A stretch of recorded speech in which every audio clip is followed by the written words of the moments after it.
উলামায়ে কেরাম, সলফে সালেহিন, সলফ মানে অতীত যুগের আলেম যারা, তারা এই রাতে আমল করেছে ইবনে তাইমিয়ার বক্তব্য এটা।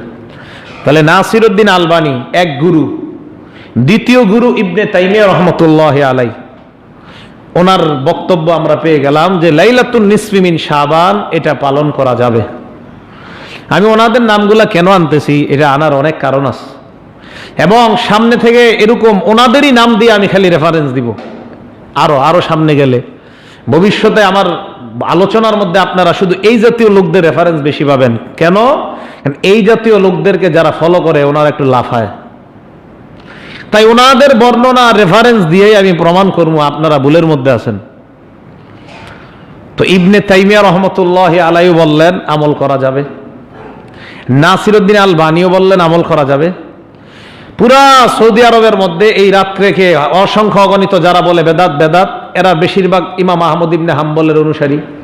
এই ইমাম আহমদ ইবনে হাম্বল উনিও বলছে এই রাতে আমল করা যাবে। এই রাতের ব্যাপারে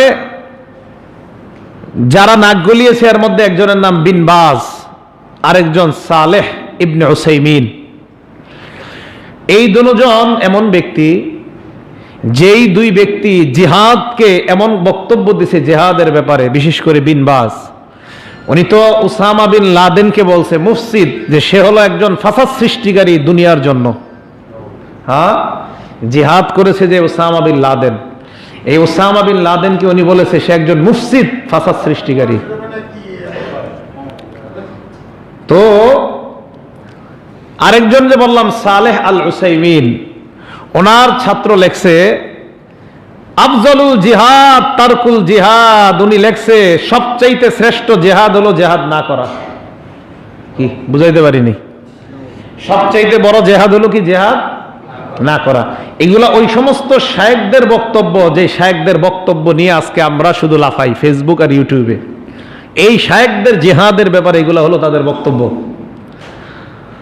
তো যে বিষয়টা বলতেছিলাম, লাইলাতুন নিসফি মিন শাবানের মধ্যে আমরা এই জাতীয় সমালোচনার দিকে না গিয়ে আমরা বাস কোনো বাড়াবাড়ির দিকে যাব না, আবার একদম এটাকে অস্বীকারও করব না। মধ্যম পর্যায়ে থেকে আমরা এই রাতে যদি পারি আমল করব, যদি না পারি আমরা আমল করব না। আল্লাহ তৌফিক দান করেন।